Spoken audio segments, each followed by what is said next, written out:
Welcome, everyone, as we are preparing ourselves for our life tonight. Let's take these initial moments for us to harmonize ourselves.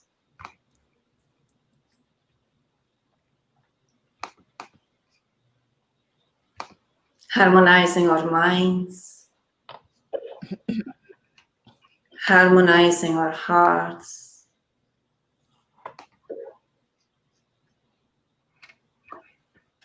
we're starting to express our gratitude towards everything in our existences. The opportunity for us to be here, the opportunity to be studying Spiritism, our gratitude for us to be together without boundaries, physically speaking, on our emotional, psychological dimension. We are close and together. And as we are about to start, let's ask Jesus, our guide, our friend, with his immense love, to involve us all as brothers and sisters in humanity for this unique and special moment in our existences, where we will be presented with the possibility to expand our concepts, our understandings about mediumship. And in that way, as we are united through our hearts and minds, we start our life tonight. May you all feel welcome. And in that way, we will tonight have the pleasure to have Jussara Korngold with us, and I will go through, just for those who don't know her, it is a great pleasure, Jussara, for you to be with us within the Spiritist Psychological Society, amongst all of us and all of those who are part and are connected to the Facebook or YouTube, because these days there is no longer such as one society. We are all one society. So incarnates and disincarnates, may you all feel welcome. Hello, Andrea. Hello, Maria. Hello, Gloria. Feel welcome. For those who don't know who is Jussara, we go through and present her. Jussara is currently the General Secretary of the International Spiritist Council, the President of the United States Spiritist Federation. She is the founder and the President of the Spiritist Group of New York and Spiritist Alliance for Books. Mrs. Korngold is fluent in Portuguese, English, French, and Spanish. She is an international speaker and published author and a translator. Jussara works for the Brazil Children Health as its main executive. So in that way, welcome, Jussara, and just remember, everyone, as we go along, everyone can bring their questions as Jussara goes along the team mediumship practice or mediumship education, and all the questions that will be presented, Jussara have the pleasure to respond as we go along. So in that way, I pass it on to you, Jussara. Thank you so much, Evanise. Hello, everyone. Good evening, all of you that are following us on the YouTube channel and Facebook. We are very happy to be here and to be able to, to stay together and to share with you some of the studies that we have been developing in relation to mediumship, and to be a guest of the Spiritist Psychological Society. And so I'm really very happy to have this opportunity and share this with you today. And as Evanise said, it's very important if you have questions. I know mediumship always raises so many questions. So feel free to send your questions at any time. We will be able to address them and as we continue with our presentation. Okay, so in terms of mediumship, I mean, to talk about mediumship is almost impossible if we wanted to tackle everything, because there is so much to be said, so much for us to learn. Just for you to have an idea, I started, studying, kind of participating in mediumship education since I was 15. It's been 40 years already, and I'm still learning so much. But it has been one of the subjects that I really, really enjoy. And I think it's very important for us when we are talking about mediumship, even to understand everything, how the whole spiritist movement developed. If we think about it, it started with mediumship and the phenomena. So that's what brought the attention of everyone. In this sense, one of the important things that we have to understand is, why is it important for us to have a spirit manifestation? What do we get from it? What is the aim of the spirits in doing that? And in the book, What is Spiritism? They express, the spirits tell us exactly what is the aim: to convince disbelievers that all does not end for human beings when their life on earth ends, and to give believers a more correct idea regarding the future. So from that point, we already understand that mediumship is not there just for us to satisfy our curiosity, to to be a form of game, a form of play, distraction, as it happened at the beginning of the phenomena, and or to have trivial exchange with the spiritual realm. But it's something very serious. It has a purpose, at least the purpose of bringing to those that have no idea, no clue whatsoever about life in the spiritual world, to understand and even to be comforted by the idea that death does not end at all. But at the same time, for those that will already believe, which is the second step, it is so it does. If it does not end, what happens then?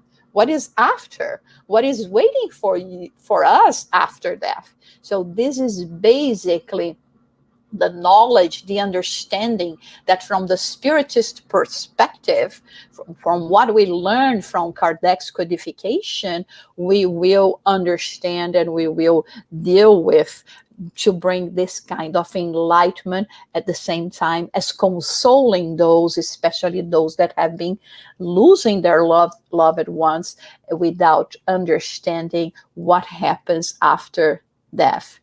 In terms of mediumship, because we are talking about mediumship education, and mediumship education is a work of many, many lives, actually.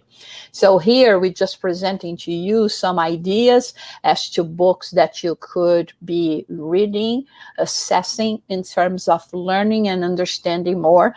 Obviously, we will always talk first about the Medium's book, that has everything that we need to know, the more than the basics that we need to know and understand in terms of mediumistic abilities, in terms of this interchange that we can have with the spiritual realm, and how can we deal with that in a safe way, in a way that will bring us knowledge, understanding, and help us in this process of growing. And we understand from the spiritual perspective as well that we are all mediums. Many people will say, oh my God, I don't know. I don't want to be a medium. I don't want to have anything to do with these things that I do not understand. But as we understand, and as Kardec points it out very well in the Medium's book, everyone that in a certain degree will be influenced by spirits, which will somehow feel the presence, receive a thought, is a medium. But as we will see, there are differences in terms of, qualifying mediums, in the sense of, more productive phenomena, so to say, versus more on an intuitive level. But I think this idea, this illustration, shows us quite well how, without even realizing, we can entertain a conversation, we can have a sort of mental communication between the dead and the living. So many times when we are having thoughts, perhaps, or even the desire for actions, they are not necessarily in tune with what we would like to do. We should question ourselves. Is this my thought? Or it can be, a third party thought, someone that is somehow acting and transmitting the thoughts. And in the Spiritist book, this question says that the influence of the spirits upon us is much greater than we can imagine. So we are all the time communicating. We are all the time exchanging energy, exchanging ideas, capturing ideas through those, antennas that we all have, that we can call it a process somehow of mediumship, even if it's an intuitive level, in sort of a presentment. Is there any place that mediumship is located? Could I identify myself and say, or even, point out people that could be a medium? Well, according to what we learn, mediumship is actually based in the physical body. So, it's a very important chapter when we are studying and talking about mediumship, to understand that physiologically speaking, mediums will have a special condition to facilitate what it is required for us to get in tune with other minds, with other spirits, such as is the case of us having more ability to emancipate from our physical body, in terms of a spiritual level, that is the one that is actually going to propitiate us to be in touch with spirits. So it is physiological. That is why when we talk about mediumship and a mediumistic commitment, it's a point that we have to stress. It's something that we have chosen before this incarnation, because when our future body was in formation, it was already contemplating this situation, the possibility, the commitment that we had to have the channel, so to say, prepared for us to be able to have this kind of exchange with the spiritual realm. Can we identify mediumship? Quite often, we receive on our Spiritist centers people that come and want to know, am I a medium? If I am, I don't want to be. Or maybe others that do not have exactly the faculty, but I would like so much to be medium. I would like to know whether I am a medium or not. But the thing is, as Kardec says, unfortunately, until today, with the equipment, the devices that we have, it is not possible to say that someone is actually receiving, is actually a medium per se. So we have to continue in our work, in our dedication, and in this sense, we will be able to understand and pay attention. And pay attention. Sorry, there was something playing here. And pay attention to our abilities. One thing that can deceive us very, very much is, and we can talk about it later, and even if you have more questions, the signs of mediumship and the signs of spiritual attachment or obsession, as we talk about in the Spiritist vocabulary or the spiritist communities, they are very similar. So sometimes we will say that perhaps that person is showing signs of mediumship, but it's more so showing signs of a spiritual presence that not necessarily is related to mediumship. Okay? So again, feel free to send your questions in case you have any, and we would like to send your questions to us. So, since we were talking about signs or symptoms, and there is no particular device that can tell us, we will see here. Oh, yeah, okay, there is a question. Let's see. What is the purpose of mediumship in our existence? This is a very good question. It may seem a simple one, but it's the one that we all have. Why are we mediums? Mediumship is actually a tool for us to better ourselves. So, as we understand in Spiritism, we live many lives. And of course, the lives that we had in the past, we were not better than we are today. On the contrary, okay? So we have been living our lives not worrying too much about this process of evolvement. But it comes to a point where we mature as spirits and we ask for opportunities to catch up, to do something that is going to help us in this process of inner transformation, of bettering ourselves, of bettering our community. And one of the ways that we have to do that is obviously a philanthropic kind of work. And of course, you can choose to work in or in any kind of work of assistance in hospitals, hospices, nursing homes, orphanages, prisons, whatever. But you can also elect to work from the spiritual perspective. It is when, by planning your reincarnation, you will say, okay, I think by receiving the possibility of perceiving more the spiritual realm, of nourishing more spirituality in me, I will be able to grow, and with that, help myself and help others. Because it is a work of commitment, it is a work of detachment, it is a work that requires renouncement many times. And so this is a work, a voluntary work that we are doing on behalf of others.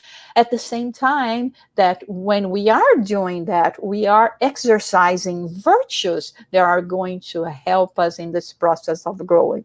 So mediumship, in a way, works in our benefit because of that, because it is also a work of charity. And as we know in the Spiritism, we have this motto: without charity, there is no salvation, right? So it is important for us to do those kind of work. And at the beginning, as we said, it came to a point where the more people are aware that the spiritual world, this realm is a reality, we are going to start reviewing our way of being, our relationship with others. So basically, mediumship serves as a wake-up call to us. Even if you are not a medium yourself, but if you have this contact with mediums or with Spiritism, like you say, you will be able to look at life in a different way, and in a different way that will propitiate us to grow. I hope I have addressed your question, because it's a very, very, very important question for us to understand that. But remember, there are many ways for us to work on our progress. You don't need just to only, or to be a medium to do that. There are so many different avenues that will take us to the same, to the same point of evolvement. So this is just a tool and a possibility that can help us in this sense, and people can choose which way they are going to take. Even if you have mediumship, you still can choose a different way, as long as you choose a way to promote your betterment and the betterment of others. There will be no problem whatsoever in not exercising mediumship if that is the case. So some signs, and yes, Sarah, yes. May I come in for a while? You mentioned previously in relation to some people may come to the Spiritist Center and may say they don't want to have ostensive mediumship. Could you develop that a bit further for us, please? Okay, because you see, again, if we understand why we are mediums, we will understand the second part of what we are going to address. Like we said, mediumship is a tool, like, when you go before incarnation, they say, well, here are the little box of tools of things that you can have that will help you promote your own good and the goodness of others, your own progress and the progress of humanity. Okay, so let's say that we are going to choose from that box, mediumship. It seems very interesting at first, having the possibility, having a gift, having the chance to communicate with the invisible realm. But when we come to the planet Earth and we reincarnate, and we are called to fulfill this commitment, not necessarily we will find, for different reasons. You may be born in a country, for instance, that have never heard about it, that will call you, will call this witchcraft, that can put you at risk, whatever the reason, or maybe even because you are really afraid of this interchange with the spiritual realm. I remember myself when I was 13 in Brazil. There is this thing that in New Year's Eve we go to the beaches, and there you can find this mediums that will be giving consultation and etc. And then one medium came to talk to me, all dressed in white and all, this more than from the Umbanda Santeria side. And then she said, oh, if you want, I can make your spirit come and communicate through you right now. I was so afraid. I run to the other side of the beach. So, there are so many things that can hinder this. Okay, so when it comes to a point that this person really having mediumship, coming to a Spiritist center, says, you know what, I respect all this, I understand, I believe that there are spirits, that there may be a way of communicating, but somehow I have too much resistance to do that. So there is the myth of people thinking that, if you don't use your mediumship, you are going to be overtaken by negative spirits, you're going to have health problems, etc., etc.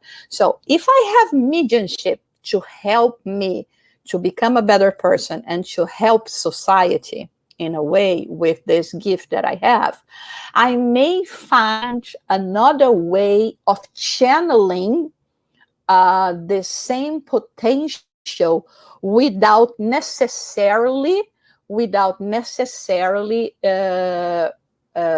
involving myself in the work of a mediumship per se. So I will say, okay, I realize I have the gift. I don't want the ostensive mediumship to take place, but I do want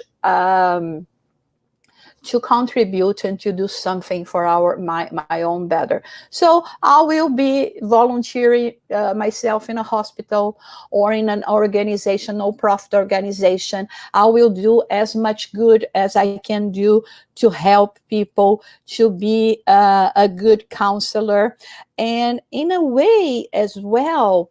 Every time we are talking to a friend, to a family member, even not realizing, we are inspired by spirit. So I may choose to channel a more subtle way of mediumistic ability than necessarily to be more of an ostensive medium that we are going to be talking about it later on.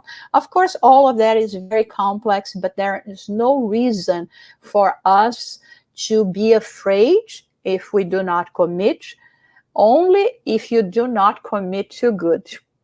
So commit to good, and there is nothing to be afraid of. Commit to your spirituality, commit to help your improvement and the improvement of those around you, and then we will be, and you will be definitely assisted by the good spirits. Is there any other concern or any other question in relation to that? I do have one more question. Okay. What you signaled, fear, that a lot of people have fears, and really, perhaps sometimes ourselves and other people, they sometimes approach a Spiritist center with great fears in relation to mediumship or in relation to spirits. What could you say to help us in that way? Okay. Overcome the fear. Okay. I remember, like I told you at the beginning, I started very early. I was always very, very attracted, actually. This is the word, not only to the religiosity, but all this spirituality, and to the point of starting, serious studies and courses before the age of 15, and I was really committed to all this. And having had this experience that I told you when I was about 13, and I remember that, many people coming to me and saying, you're a medium, and I mean, although I already understood, I was reading a lot, I didn't know exactly what to expect, especially being, so young. And I remember getting a book. I don't remember which book was that, but it talked about mediumship, and at a certain part, I opened the book, and the first phrase that I read was the following: "Fear is a peculiar characteristic of mediums." So I said, "Oh no!" So there is no way of running from it, right? So if you have fear, it's part of the package. So I think more the fear is related not necessarily only to the unknown, only to, like even if today you are invited to a party, to a meeting with people that you don't know, you don't go that much, completely at easy, because you don't know anyone. And I mean, we are talking here about having communication, interacting with people, with spirits that we do not know, and normally we do not even see. So we understand how can give us a certain anxiety, can promote this kind of fear. But the point is, I think it's more a fear of the commitment. From what I've been observing all these years, we have more the fear of commitment, because we know, in the back of our mind, all that remembrance that comes from, I made a commitment. I'm having this opportunity, this chance to grow through a process of serving humankind at the same time that I'm serving myself. with, developing in me virtues that are necessary to the practice of mediumship, I think this is a lot of responsibility, a lot of commitment. We fear not be able to deal with that, and not to mention that the world is calling us, and there are so many more apparently interesting things for me to do than, to have this commitment that once or twice a week, religiously, at a certain time, at certain day of the week, I'll be there doing this kind of work. So I think it's more related to that, related to the need of inner transformation, at least the part of effort, like Kardec explains so well in chapter 17, I think, item 4. It's one of the few that I really know by heart, because we have to mention it so much when it says that the true Spiritist is the one that is doing efforts to overcome their evil inclinations. So we have to do all that in order to be able to attune with high level spirits. And I think all of this combined, even if we are talking on a subconscious level, more on a spiritual level, it is there, it is present, and it is what it makes us fear, not not be successful again, because for sure it's not the first time that we were called for a similar commitment, and again, we are here trying to do the best that we can, but not necessarily we will feel that inclination. Anything else? Okay, so I'm going to continue with the signs and symptoms of mediumship. So as we understand, and it says here, the appearance of mediumship does not depend on place, age, social condition, gender. It can be during childhood, adolescence, youth, at mature age, or in the elderly.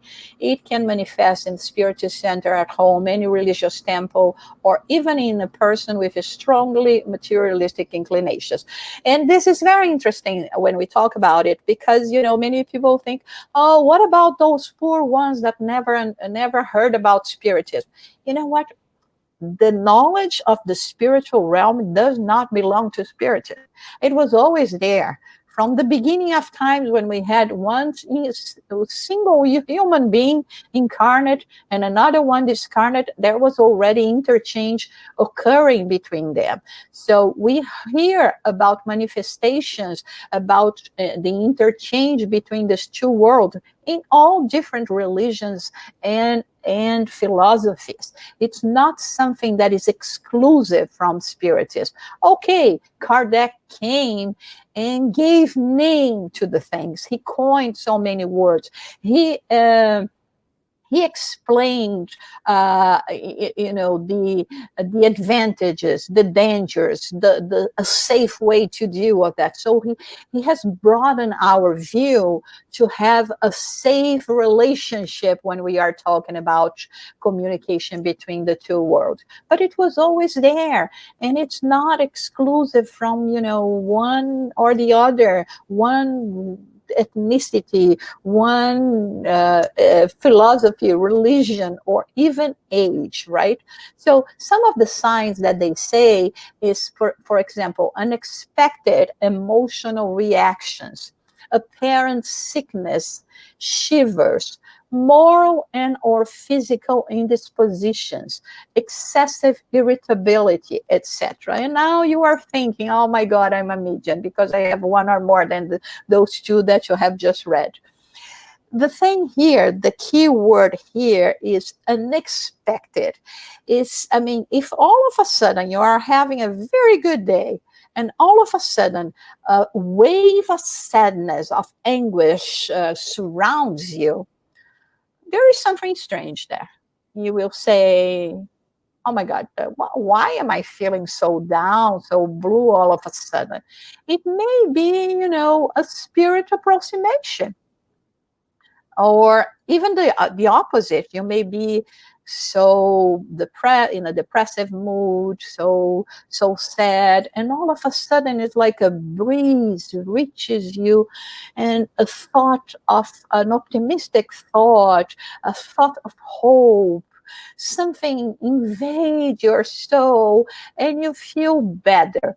It can be the same thing. It's the approximation of those spirits. And it is in this sense that we say that everyone is a medium, because we all can feel that. So that's why, that idea of mindfulness is so, so important, and something that we are not practicing that much. Being mindful in everything that we do, not to do things in a robotic way, answering texts and listening to talks and writing an email at the same time. Our mind is in none of those things when we are doing that. That's why it's so important to keep this inner calm, and this mindful in order for us to continue. So in terms of this communication, like we said, the one that we have just presented is a subliminal way. There's no apparent manifestation. So it's when even we are studying, where we are trying to find a solution to something, and all of a sudden it's like, really, someone is whispered in our ears a solution. So this is, the presence of spirits, for the good and for the bad. We are always talking on the both sides, okay? May inspire us, and this is what we say, a subliminal. Or all of a sudden I'm here and I'm thinking, oh, you know what, I think I should give a call to Evanise. And then I call her and she says, oh, you couldn't have called at a better time, because I was so much in need of talking to someone, and to talk to you is always good, blah, blah, blah, blah. So those things. The ostensible one is the one that we really have the commitment, is the one that we said before. You sign up for that before your reincarnation. So we will have and feel more ostensibly the presence of spirits, even if it's an unconscious, conscious, or semi-conscious level. And mediumship is very natural. Anyone that can feel the presence of spirits somehow, or have some sensibility, like we said, can be called or say that it, in a way, it is a medium. It can appear in a very spontaneous way, or we have a mediumship of trial that is a bit more complicated. So when it is spontaneous, all of a sudden, although of course it's never going to be that easy when you are dealing with the unknown, but it does not bring any physical, emotional discomfort for the beginning medium. The trial one is more complicated, because many times it even starts through a process of obsession, spiritual attachment, and it can be very difficult for the medium. And those are the only kind of mediumship that sometimes, even if you do not want to pursue this way, like you were saying before, it would be more indicated, at least for a time, at least for you to regain your balance, to actually engage in the practice of mediumship and to exercise mediumship. But it's the only exception, and it's not that it's that common that everyone has, a mediumship of trial. And in this sense, when we talk about mediumship of trial, yes. To interrupt you. As you were talking about the mediumship, trial mediumship, is there a expiation level of mediumship? No, we don't call expiation. We will, normally the terminology that we call in this case of mediumship is trial, but obviously it is related to expiation, to atonement somehow. It is like, when you are preparing yourself to reincarnate, And actually, in one of the courses that we study from the Brazilian Spiritist Federation, there is even a story that talks about this kind of choice, that you are called in the spiritual realm, and your advisors, like you have advisors, in your work, in your college, in your school, you go and talk to the advisor, and the advisor says, you really need to do something to speed up your process of growing, of bettering yourselves. You have been delaying too much, and we have some alternatives for you here. And one of the alternatives, of course, would be being a medium. Another alternative could be you suffering a very severe impairment, or any other alternative. What kind of alternative do you think you are going to choose? It's not going to be the impairment, right? It's going to be, okay, I'm going to be a medium, but it's a medium in the sense that there is too much history in that, and there is much need for improvement. And it was not necessarily your choice. It was more like, between the alternatives that I don't like any, this one seems the less harmful one, and this can provoke this kind of reaction, and that's why we can resist. But at the same time, if we resist, and this is what led to the myth that if you do not practice your mediumship, you are going to become a prey of spirits of a low level spirits, because then it is really a calling, and you have to do something about that. That's why we said, even if you do not want to do that on a longer term, try to commit for a while, until you learn more about it, until you have the chance to balance yourself better. And then, if you do not want to continue, do not stop dedicating yourself to goodness. Whatever field you choose to do that. But it is in this sense that many times when we say, no, but being a medium makes me feel physically or emotionally ill. It's not what happens. We don't, mediumship is never going to affect our health. What is going to affect us is the presence of spirits that our, let's call it 6, 7, 8 sense is going to perceive, and is going to make an impact, a momentary, a temporary impact on us, and to the point of us thinking that is physical.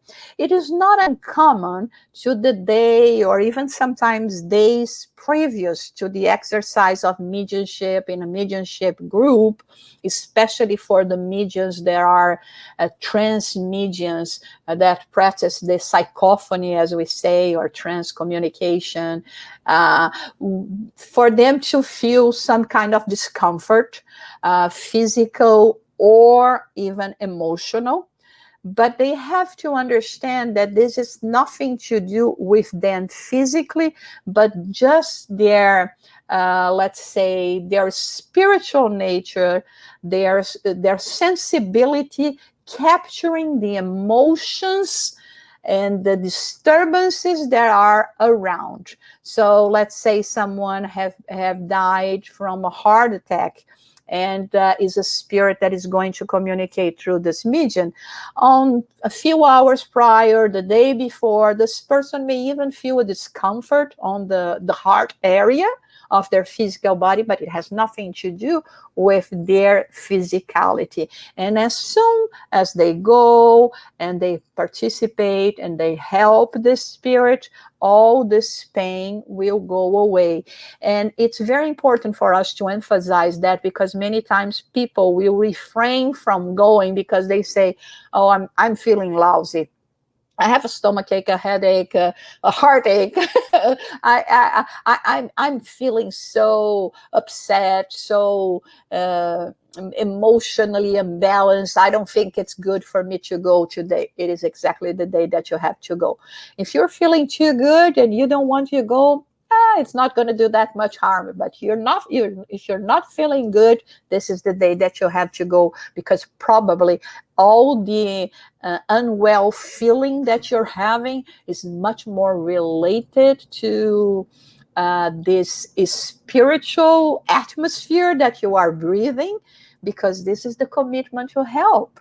It's like, being a doctor, a nurse, it's not nice what they have to deal with every time, every day in the hospital. Imagine nowadays with the COVID, even, challenging them, even threatening their own good health.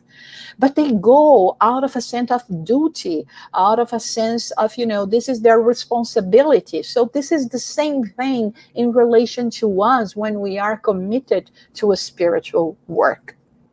Okay? So just to conclude here, remember that it's not the physicality, but it's more like, the spiritual envelopment that may lead you to feel unwell, but it's temporary and it has nothing to do with you personally. It's more related to the presence of spirit. So it's not mediumship that is going to make you ill. Absolutely not. On the contrary, yes. Just a second, Jussara. If it's not mediumship, which I agree, and yet I'm feeling it, how can I help myself not to immerse myself in this spiritual atmosphere? Knowledge. Knowledge is absolutely something that is fantastic. Now, for instance, having heard that, if all of a sudden, even you feel like an odd pain or an odd mood, like we said before, you say, there is no physical reason, there is no emotional reason for me to feel this way. There must be, because somehow I have attuned myself with a spirit, an entity that is feeling those things. So let me raise my thoughts in prayer, in a meditation, to send good emotions, to send good vibrations to them that can be around, to feel well, to serve in this way. So this is how we protect ourselves. And if you are committed to a work of mediumship group, then, like I say, do not miss the work. And do know that is very much like I describe it if you are working on the health system. It's not nice, it's not good, but it's my share of giving up. It is my share of charity, of sacrifice that I'm doing in terms of benefiting others and in terms of benefiting myself, because in this process I'm growing as well and exercising what Jesus came. Like he said, I didn't come for those that are well. I come for those that are considered to be the sinners and considered to be in bad shape or ill. And so in our case, it is the same thing. It could be much easier for us to refrain, say, I don't want to have anything to do with this. But this is the commitment we had. So prayer, a good thought, a good vibration, sending feelings of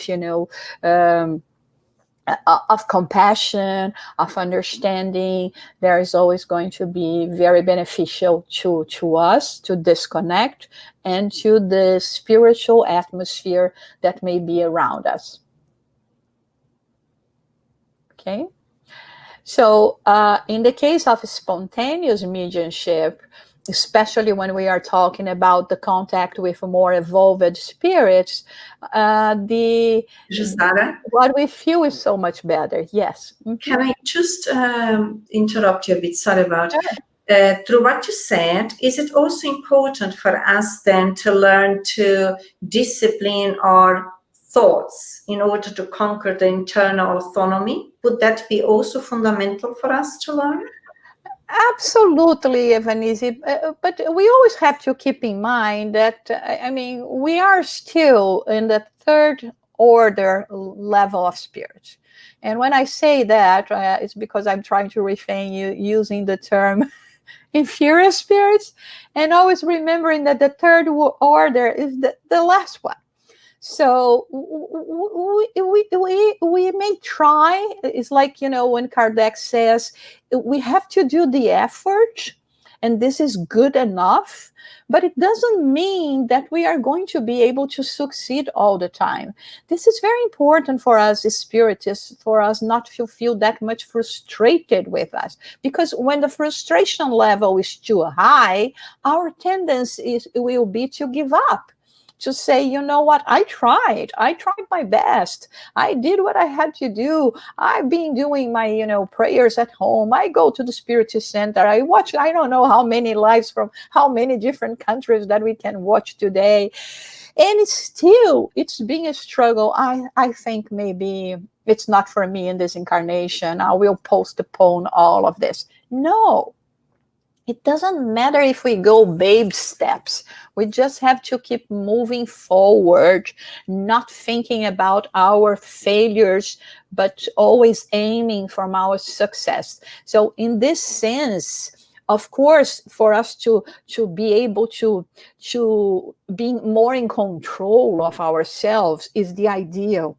But just remember that it's not always that we can do that. There will be a day that perhaps because of our weakness that day, for whatever reason, we will not be able to deal so much with a certain situation or not.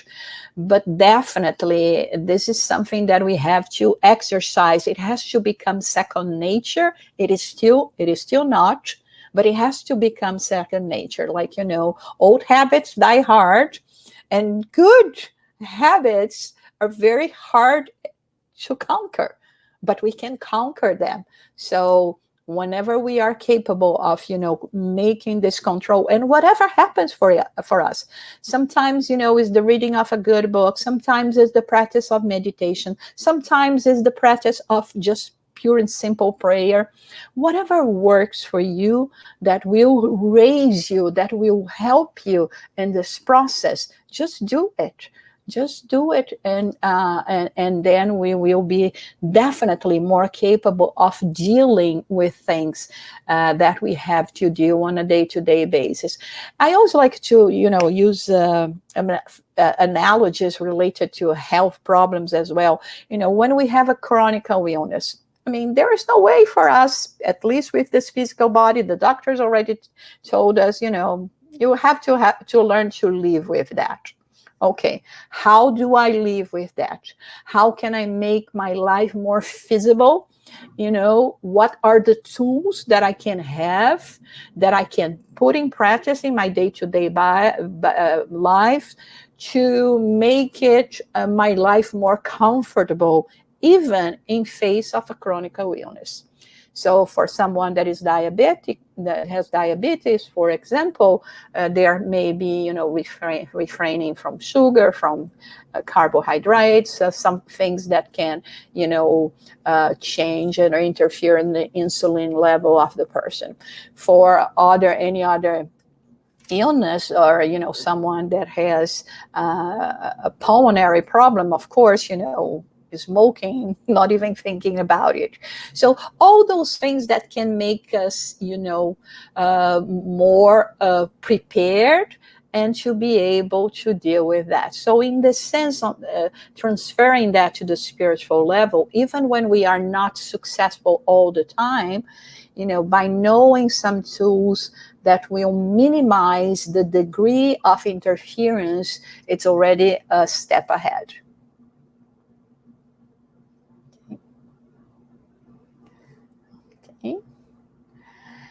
So in terms of classification of mediumship, as we know, we have what we call the physical effect, the intelligent effect. Sorry, let me go to this one. The physical effect is when everyone can see what is happening. If a chair moves, if a spirit is materialized, if there is a communication that comes through direct writing, which means there is not even the interference, the physical interference of a medium that we will be able to see. It impresses our senses. It has nothing to do with, whether you are intelligent or not. I mean, for the intellect, or whether we are mediums or not, sorry, everyone can see. It will impress all the senses. When we talk about intelligent effect, like it has nothing to do with intelligence per se, what we are saying is that there are messages that we can decodify with our brain, with our reasoning. So if a spirit is communicating through psychophony, or if it's sending a message through psychography, automatic writing, we will have a clear message that will even last and will give us this sense and this kind of understanding. In terms of how we are going to communicate with the spirits, I just brought this because I think these drawings are so amazing in terms of, seeing when we are conscious, it's more like the spirit is actually, sending these thoughts to us, and we are completely conscious, acting, but we are actually speaking under the influence or with the help and assistance of a spirit. In semi-conscious, there is a partial detachment, as you can see here, from the medium here, the medium in blue. She partially detaches from her physical body, so she kinds of, still keep the idea, the message, everything that is happening, and it's always in control of the spirit that is communicating. Or in the case of unconscious mediumship, when there is a more the detachment from the physical body to the perispirit is a bit more, and normally this medium will not remember exactly what happened, which doesn't mean that they do not have control. Just for us to have an idea, of course, we are touching this very quickly here, just for us to have an idea on the process of communication and how this can happen. Of course, the easiest one, the one that is going to each time more prevail in humankind, the more we evolve, is the first one, is the conscious, not necessarily having the need for us to detach or to get into a trance stage. It is going to be much more natural, this possibility of us communicating with spirits, not through a cell phone, but like through a soul phone. It's soul to soul communicating and helping and impacting one another. But here comes the point where the Spiritist Center is fundamental for us. Where can we learn all that? Many people say, oh, I'm a medium already. I don't need any of this, courses, understanding. The spirit comes, talk to me, and that's it. I don't need anything else. I mean, it's to play with fire, or not to use the possibility that fire can offer us. I mean, if we do not know how to use it, we are going to get burned. Or even if I do not get burned, because I learned from, the first few times that I got burned, am I still using all the possibilities? Am I understanding all the risks? Am I being careful enough even to think about myself as a medium? Am I not strained myself too much if I'm thinking about working with mediumship every day of the week?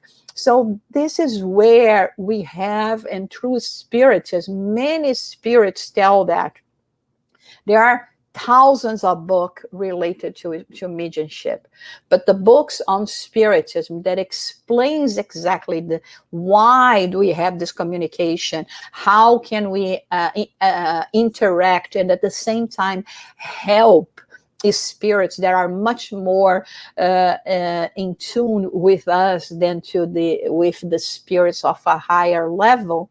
This is very, very important. And at the same time, when the medium is starting in this path, is capable, just complete that and I'll address the question, is capable of developing and working with this mediumship in a group that you will have more experienced mediums, mediums that will be, already are engaged in discipline, etc. We are going to learn so much. Yes, let me see the question now. Is it possible that with time the doubts we have regarding mediumship will lessen to a certain extent that we will feel more confident? Absolutely, Cynthia. This is a problem that we have, especially at the beginning, that mediums have. And especially if they are of the conscious or semi-conscious level. When we are conscious mediums, or when we are on a semi-conscious level, there is too much of our presence as well in the communication, and it makes us doubt ourselves. And it's very, very hard, and sometimes it takes years for you to not to doubt yourself. One thing that we have to understand is a spirit that is going to communicate to you, in case you are, not a mechanical and unconscious medium, they are always going to use your words and your vocabulary. They will convey the message to us, and their communication is much more thought to thought than word to word. Let's say even when we are talking to spirits in a different language, not necessarily they are dictating things to us in the language that we understand. Sometimes they are sending the thoughts, and somehow we are able to decodify their thoughts and put into words, using our words, using our vocabulary. And this is what many times makes us feel like perhaps is something that I was thinking. One thing that I think that helps a lot is to think, to question yourself. Okay, in a normal circumstance, would I be thinking about what this spirit is saying or is writing through me? Would I be able to organize the ideas that much, or to convey those ideas, those organized ideas, in such a short lapse of time? And if we trust the environment that we are, that's why, again, it's not that it's forbidden for us to practice mediumship outside of the Spiritist Center, but it's not in our own interest. For you to do that, you have to be absolutely sure of your behavior, of the spiritual atmosphere of your home, to be sure that no negative spirit will somehow find their way. And when they find their way and they like what they see, to invite them in is very easy. To invite them out, not necessarily. I myself, like I said, I've been doing that for 4 decades, and I'm not at all ever trying to practice mediumship at home and mediumship and alone as well. So because of that, because it's important. So when we have this group, like we see here in this picture, we have this group, we have the support. There is no reason for us to doubt. But if I was receiving the same message that I received in my home and the Spiritist Center, probably the one that I received at home, I would discard it. I would not believe that much. But when I receive in the Spiritist Center, I say, here, we are here with this objective in mind, together with the spirits, to be of service. And I'm sure I'm in a protected environment. So there is no reason for us to doubt, or for me to doubt, the content of the message. But it is natural, and I don't think it's something that we get rid ever. In a way, there is always, like, a little doubt on the back of our mind. Sometimes there is the frustration, because you feel that the message of the Spirit is so much more than you are able to verbalize or to put down in words when you are writing that message. But we are there to give our best. Okay? Any other comments or? So far, Okay. it's okay. Yes. Okay. All right. So let's see about some truths about mediums and mediumship. Mediumship education can span an entire lifetime because as the mediums improve their skill, additional resources will be provided to them for the fulfillment of the assumed ministry. And mediumship should never be the result of precipitation, because in such a matter, spontaneity is essential. Leon Denis tells us that individuals has to undergo a complex preparation and observe certain behaviors in order to develop the precious gift of mediumship. And while proper guidance as provided by Spiritism is important to the development of the medium's faculty, personal effort and intense dedication are also indispensable factors. You see, so here, everything that we are talking about is about, common sense. It's about, don't rush too much. Just, let the things develop as it has to develop. Remembering also that when we, the more we grow, the more our possibilities of interchange is growing with us as well. That's why mediumship is constantly changing, because as a spirit, we will have so much more possibilities. I remember when I started doing the mediumship course in my Spiritist Center. In my Spiritist Center, the mediumship course was 3 years. You had to do something else before, but it was 3 years. There were Spiritist centers that I heard that they had 5 years for you to prepare, and I could never understand that. I mean, at that point in time, I thought, oh my God, this is almost like, going to college. Why do I need to, to study that much? Why do I need to wait that much to be working with my mediumship, and etc., etc.?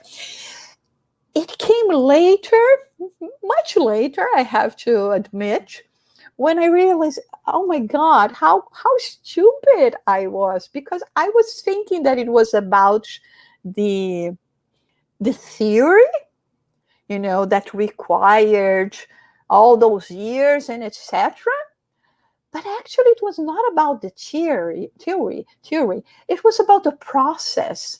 Because during that process, those 3 years that I was going every week to the classes and reading books at home and attending the center, I was a totally different person 3 years later. I was much more mature. I'm not saying that I was mature. I'm saying that I was more mature, spiritually speaking, even in order to accept and to understand the responsibility of committing to a work in a mediumship group. So this is what we have to understand. It takes time, because we take time to change and to see things in a different way. That's why also when we are talking about mediumship, it's not about just the phenomena. Sometimes people say, oh, this mediumship is so much more, extensive, more important. It's mediums that are stronger. I mean, you can, seem to have a very strong mediumship, but if the content, if the contacts that you are establishing are not with productive or with noble spirits, we cannot say that they are serving a purpose. So what we need to do here is like make mediums spiritually better. Some are more dedicated and devout than others and understand their responsibility. So it's never about, possessing more mediumistic abilities, but using that mediumistic ability in a good way. Another example that I always use is cake. I love cakes. Well, I love the scones actually that you have there. I don't have it here. But I may bake 20 cakes a day, but they may not be nice and delicious. And you may bake just one, but you know how to do it, and you do it with all your heart. I mean, it's not a matter of quantity, it's the quality and what you are reaching and what you are doing, and understanding that is not that will say that we are the chosen ones, that we for people to worship us, that we are in a process of sanctification. No, Emmanuel is very clear when they say mediums are the ones that own more. So why are we going to be bragging about things when we understand that it's because we own more? So some basic guidelines here. So we never should give ourselves to development or learning from organizations that, in a few lessons you even get a diploma, certificate. We are not going to give ourselves for any kind of mediumistic unfoldment for people who do not understand and know exactly what they are doing, especially if they have no knowledge of Kardec's book. And once we start presenting any kind of mediumistic symptom per se, we have to bear in mind the purpose of this mediumship. Before, we had gurus that could be leading us. Nowadays, Spirit has demystified all of this, and it's giving information to each and every one. The information is there for us to be able to do and to practice there in the best way possible, with having guidance from people. And we have so many people that actually understand and have been so seriously dedicating themselves to guide others and to help others in this sense. And again, emphasizing the idea of do not do that by yourself. It doesn't worth the risk. And it's not the phenomena per se, but what the phenomena can bring that is much more important after all. In essence, mediumship must always be accompanied by inner improvement, because only the medium's improvement will enable the spirit to manifest in a better way. We understand that in Spiritism, we normally have contact and with spirits of low-level nature. There are the ones that we are going to assist, that we are going to help in guiding them to better themselves, or we will have communications from high level with spirits. But of course, for us to be able to be the recipients of high levels message from high level spirits, we will also need to better ourselves, because otherwise they do not find the proper way of attunement, and they will not be able to convey their message to us. Good advice to medium: educate yourselves, fight your addictions, including the mental ones, learn to be good, read uplifting books every day, seek God through prayer, through meditation. I like very much the one that is talking about learn to be good, because sometimes I think, well, how learn to be good? It is because we still are not necessarily good. We are trying our best, but it's a process. It is something that has to grow in us, and like we said before, it has to become our second nature in this process of bettering ourselves to be better instruments. Is like, if I play the piano and I wanted to give concerts, I may play the piano beautifully, but if I do not exercise so many hours a day in order to have the, all my muscles, the hand, the nerves, everything prepared, I will not be able to give a good concert. So it requires this effort, it requires dedication, and becoming spiritual and working with mediumship requires our dedication as well. And I like that very much, because Kardec says that the most important thing in Spiritism is not mediumistic phenomena, but its principles and its moral consequences. So many times people are so much attracted just because of the phenomena. But Kardec says mediumship for us has a purpose. And this purpose is to lead us to moral consequences, is to make us understand and to witness firsthand that the spiritual world is a reality. And if it is a reality, it is something that is expecting me, very much like when you go on vacation and you know your destination and you prepare yourself the best that you can, to arrive there and to get the best out of it. How are we not going to do that with our true world, that is the world of spirits? So in this case, let us remember that it's just a tool, but an important tool for our enlightenment, to bring comfort to us and to prepare us for better days. And just for us to finish, I love this drawing, this picture very much.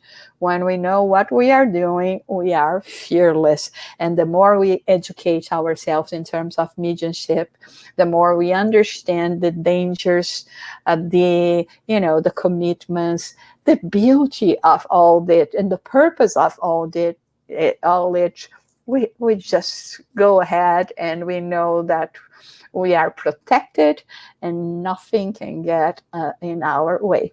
So this is what we had for today, but we still have some time here for some questions, if you have any. No, so far we don't have any more questions. I don't know if you have some final comments as we are reaching the conclusion without any more questions here. Well, I could say that, for all of those that are starting in mediumship now or contemplating the idea of participating, I know now we are living in isolation is not very much the case, the reality that we have. But it's such an important work, it's such an important contribution that we can give, and there is no reason for us really to fear. There is no reason for us to think that we cannot succeed in doing that. And it's knowledge, it's understanding from a side of life. Then soon enough we will all return, and I mean, if it was given to us, this opportunity, I think we should embrace it, but always with responsibility, always with this understanding that we must have the knowledge, that we should be listening to people that are more experiencing than us in this sense as well. We have to remember a very important passage in chapter 21 of the Gospel according to Spiritism. There will be false prophets, that it's not because we are receiving a communication from a spirit that it is a reliable communication. It's not because you are a spirit that you have a certificate of, a PhD from God. You may know less than the people, they may know less than you. So just pay attention to the content of the messages. If, especially now during the pandemic, we have been seeing so many, communications that should be analyzed further before being disseminated.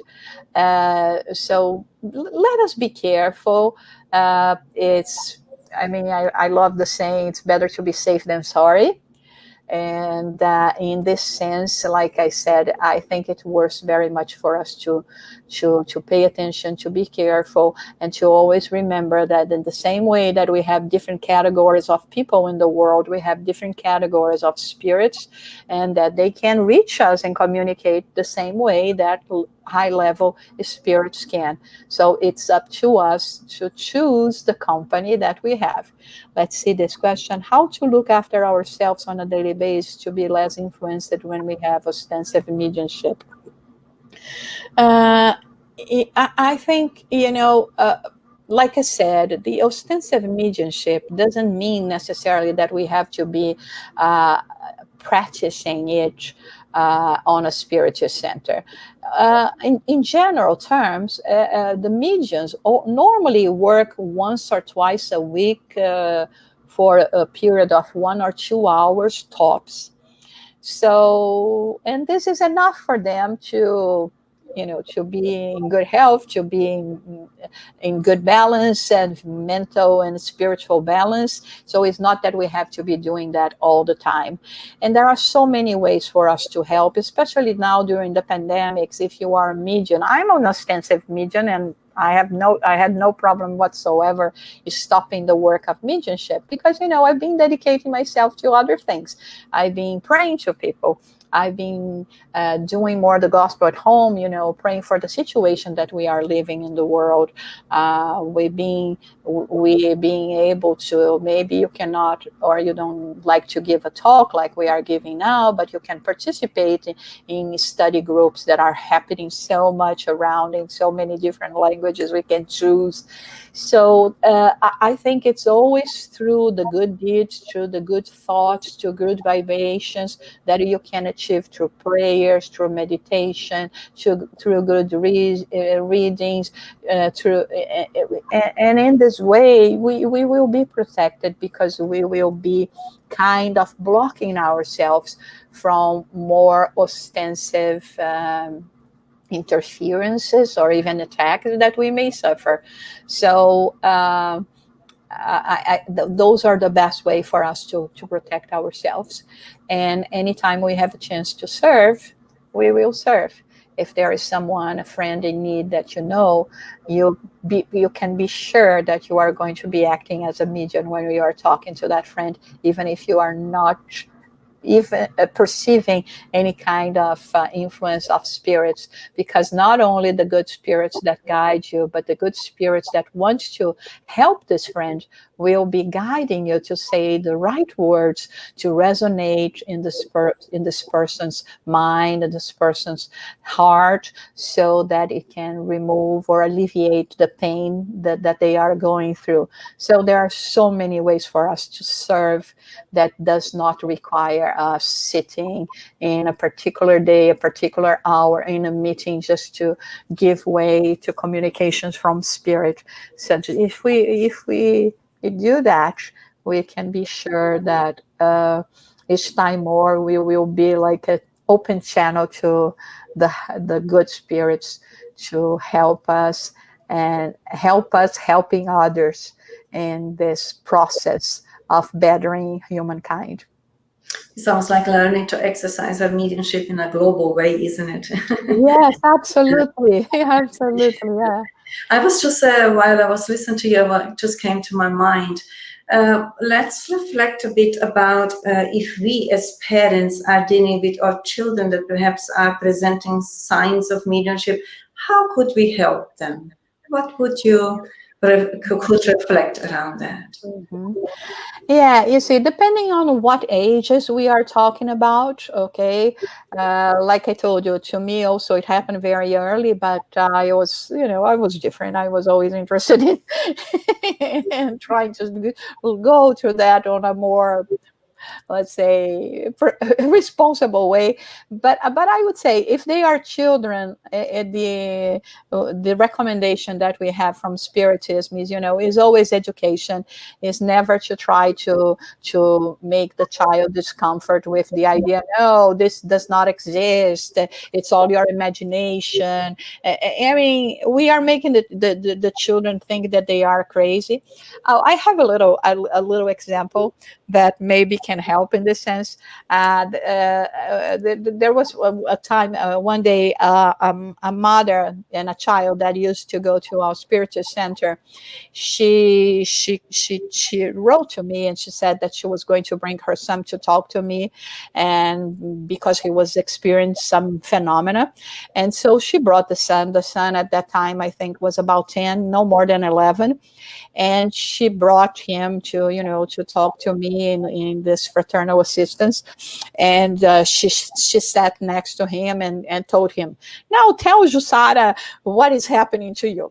Well, as you can imagine, the boy didn't open his mouth, right? I mean, he knew me. He liked me, but he was absolutely not feeling any comfort in sharing. And then the mother starts tell her that you are seeing things, and then trying to describe what was happening to him in terms of phenomena.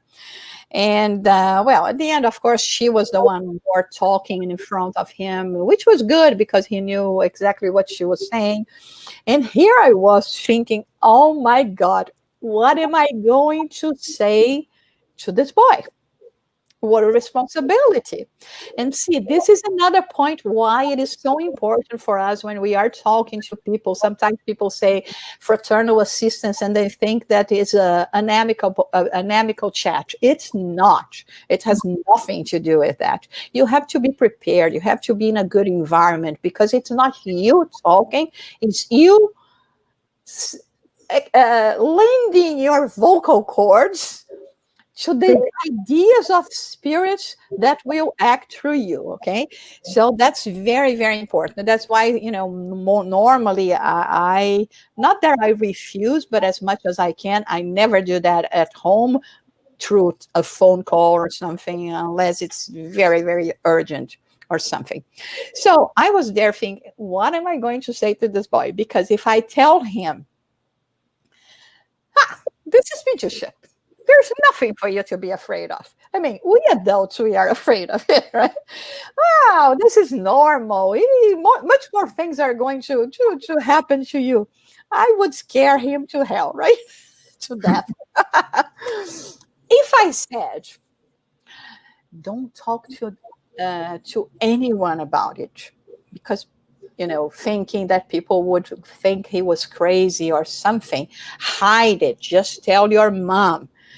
What it would be the message that I'm giving this child? Well, everything that we teach someone to hide, it's because it's a bad thing, right? You only hide what you did when you think it's not a good thing. So I was there thinking, if I say hide, don't tell to anyone, he would say, well, that means that it's a bad thing.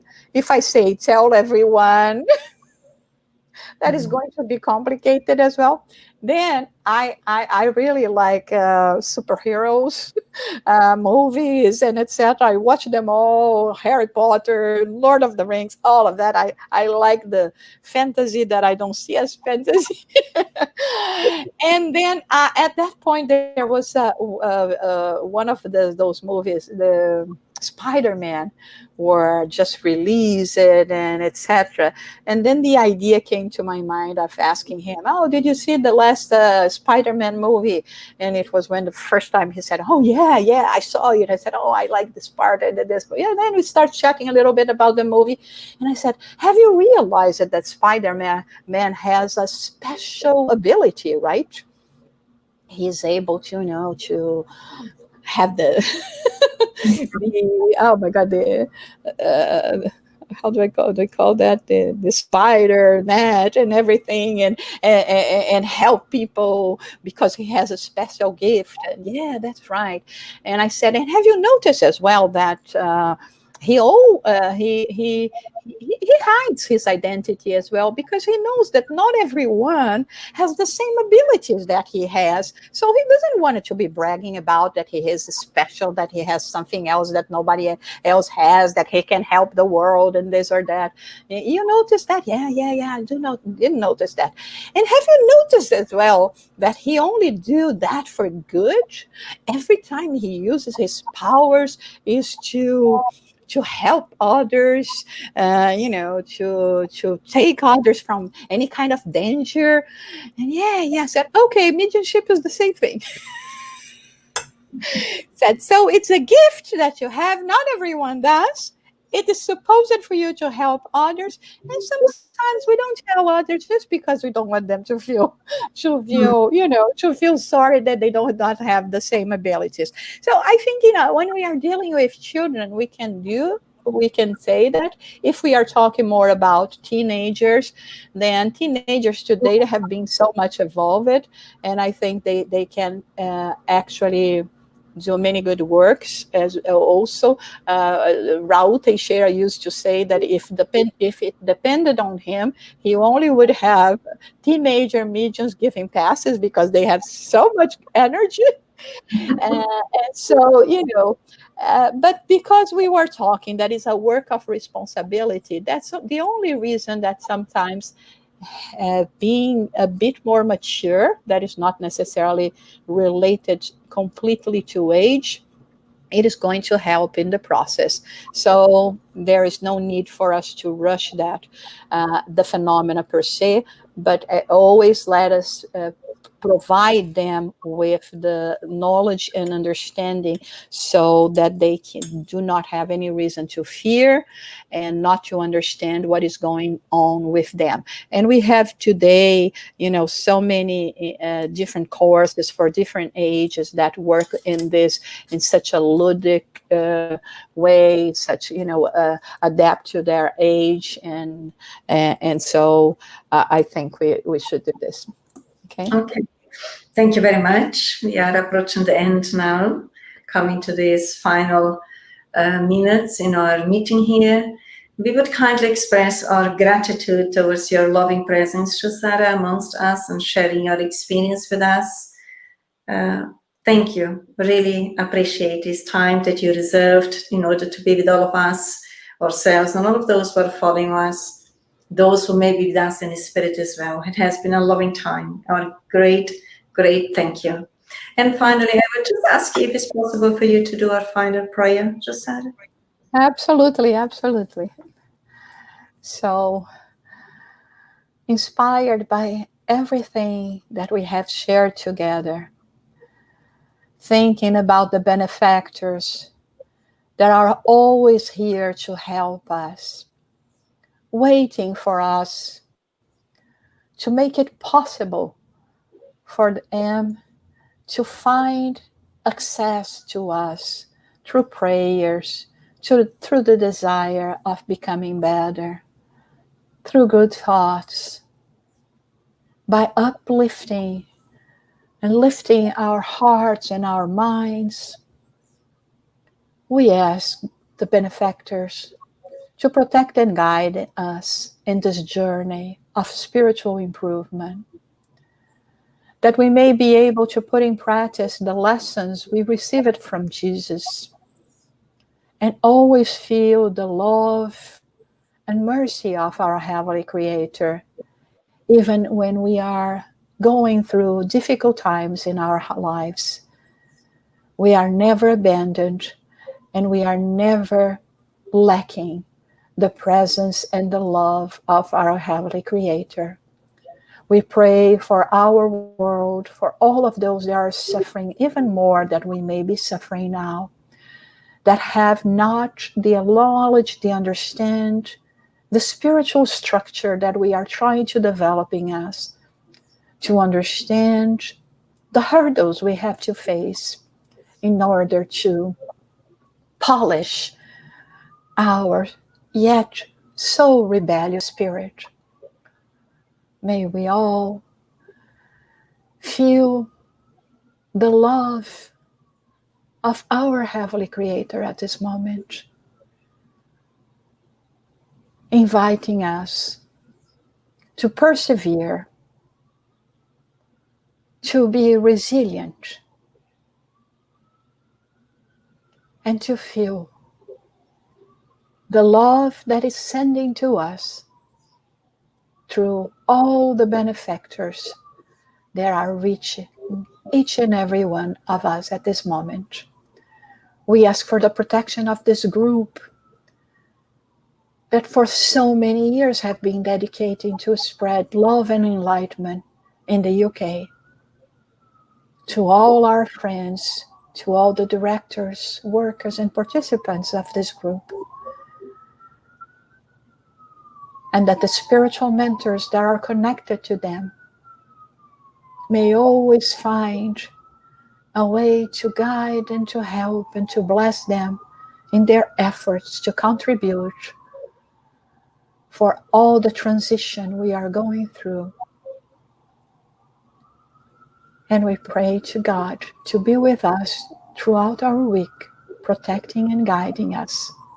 So be it. So be it. Thank you very much, Jussara. Much peace to you. And I hope we will have other opportunities to be together again. Much peace. Thank you. It will be my pleasure. Bye, everyone. Good night. Bye-bye.